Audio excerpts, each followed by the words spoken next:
Hey guys, so I wanted to talk a little bit about what I do because I had promised myself recently that I would share more about what I do because as it's become normal over the last 7.5 years, I don't talk about it with as much excitement as I did when I first got started. And trust me, I'm still just as excited as when I started 7.5 years ago. But it's super important to keep going back and remembering why you started something because not everybody has been on this journey with you as long as you've been doing whatever you're doing. And I have to share this about my relationship, about how I relocated back to California, about my sobriety, because I found that I've picked up people along the way, and also there's people that have been with me the whole time, but where I was at in my life and story didn't really resonate with them then where it might now.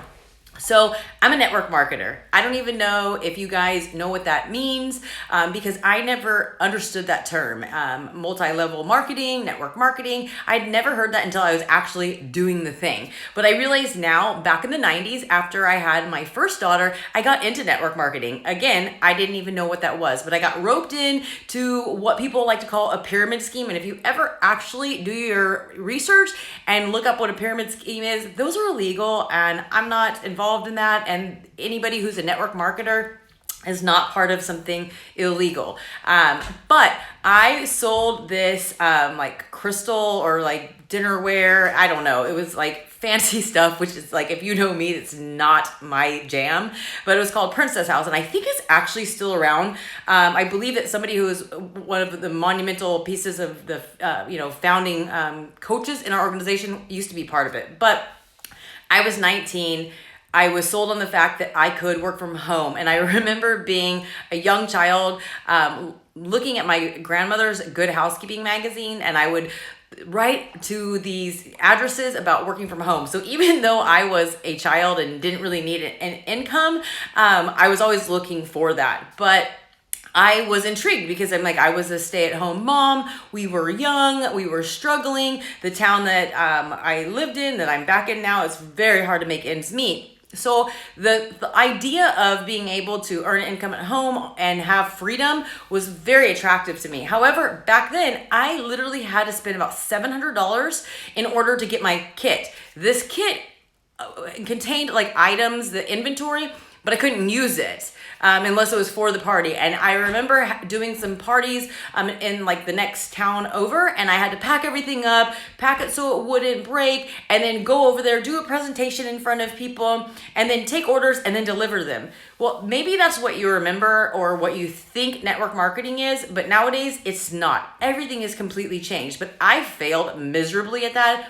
I don't even know how much money I spent, but I was not bringing in enough to even offset what I initially invested. So when I started my health and fitness journey, I didn't even know that there was any income opportunity or business opportunity attached to it until I was like already in the trenches. I decided to get fit, and the only reason I did it was because I could do it secretively. I could do it from the privacy of my own home and nobody knew. I asked a stranger to help me and I swore her to secrecy. I didn't tell a living soul, my children, my husband, my best friend, nobody knew what I was doing.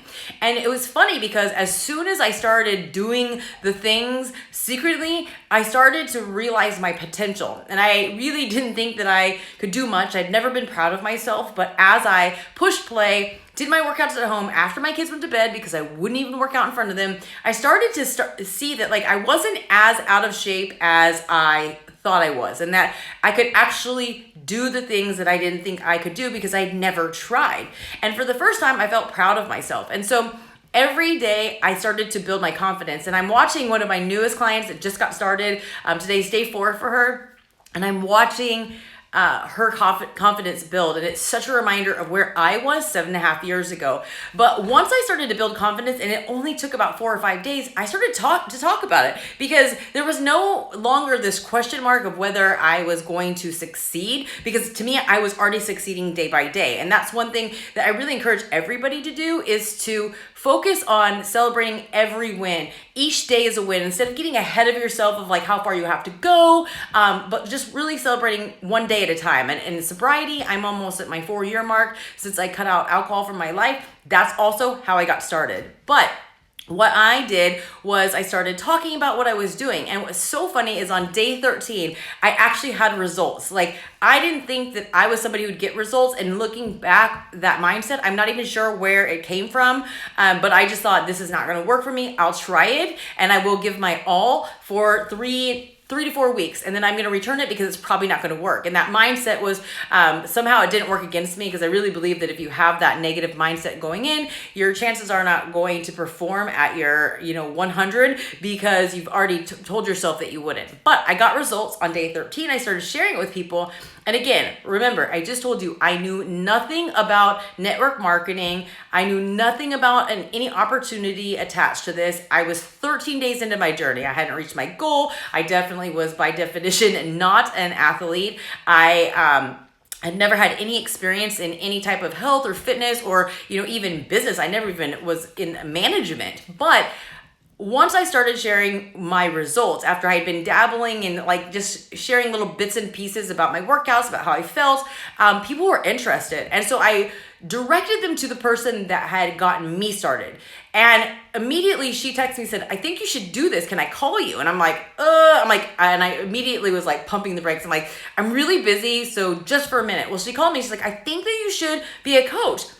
Again, I'm going to remind you, I didn't even know coaching was a thing. I didn't even know it was an opportunity available to me or people like me. And then immediately I said no. And looking back, I'm like, so at this point, I knew nothing about it. Literally a millisecond later, it's brought up to me and I immediately say no. And that's what I'm finding a lot of people do.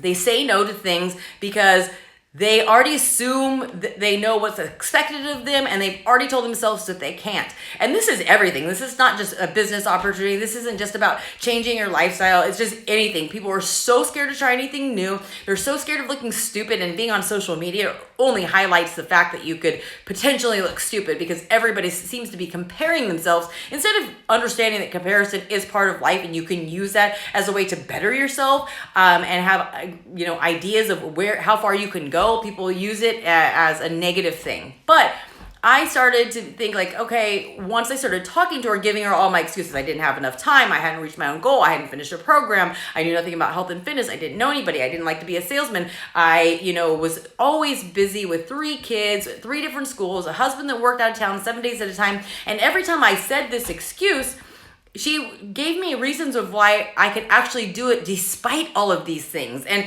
at the end of this maybe 3 or 4 minute conversation, I was like, what the fuck? I guess I might as well. What does it hurt? What do I have to lose? And that mindset is what really got me started. What do I have to lose? If I'm going to start this journey, give it 3 weeks, return it, get my money back, what do I have to lose? I'm going to try this business thing out for 30 days. If it doesn't work out, what do I have to lose? But with zero expectations and no attachment to an outcome, I decided to give it a try. And so I'm really open your mind and invite you to take a look at what I'm doing, instead of looking at me and saying I could never do it, or oh, wow, that's great. I wish I had your motivation. You're so inspiring, but I could never do it, because I hear these things on a daily basis. Ask yourself, what could you do if you knew you couldn't fail? Would you be open to listening to what I share? Because taking all your excuses off the table and just listening to how this has changed my life and the people on our team's life.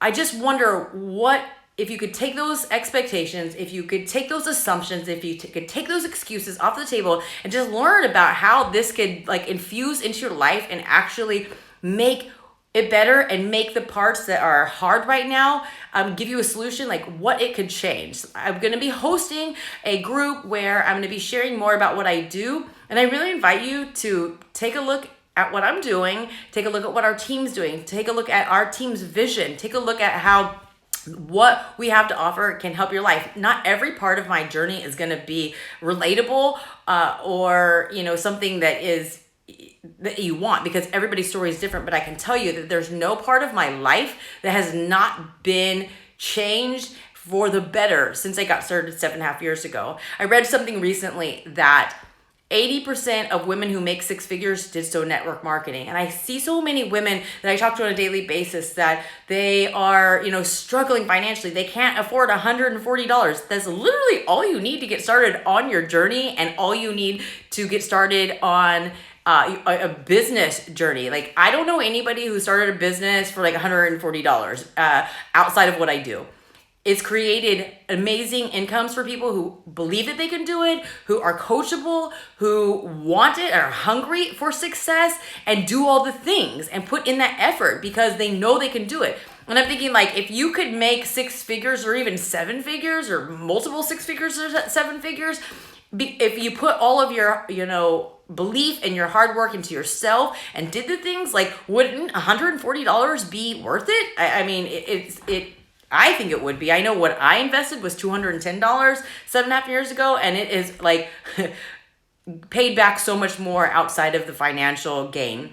But this is something that, I hear from people all the time, they can't afford it, they don't have time, they're so busy with their kids, they're so stressed out. Those are all the reasons you need to do this, not why you can't do it. And so I invite you to reach out to me, to talk to me, because I have a group coming up where there's no obligation. I don't expect anything from you other than you to just leave your shit at the door, have an open mind, listen to what I have, and then take note of what it could do for your life. And maybe it's not for you now, even though I know it would make your life better, but it could be something that somebody is looking for and needing. Because I know my own experience in dealing with people daily that talk to me on a private basis is that there are so many people out there struggling with so many things that this could improve. And so I just want to share with you that, like, there is this opportunity there to connect you with people who are like-minded, to connect you with a support network, connect you with other people who want to see you succeed. Because let's face it, not everybody wants to see you succeed because they're not succeeding themselves. And there are so many opportunities financially that can help you with your future, with your family, with your plans that you have right now and in the future that you're thinking, oh my God, how can I possibly do it? And I know that you're probably watching this and thinking, like, yeah, that works for you, but not for me. Or I know Susan down the street who tried it and she lasted 3 months and failed. Well, I'll tell you honestly why a lot of women fail in this is because we don't know how to ask for help. We try to do it all and we don't take time for ourselves. And so that has been the biggest thing that has been drilled into my head by being surrounded by other women who are inspiring, who are pushing forward, who are doing the work to improve themselves and help improve other people's life, is that we're reminded of that self-love, which is, thrown around so much now, but I don't take it lightly, is taking time for yourself. And the healthy lifestyle, the working out, the reaching out to others and connecting with them really helps you focus on doing the things you need to do to improve your life. So if you want to be part of this group, it's no obligation to sign up, to join, and I don't have any expectation out of you other than to just learn more about what I do and see if this fits in your life now, or if you know somebody who does. Let me know, DM me, and I can give you more information on when it starts and how to join.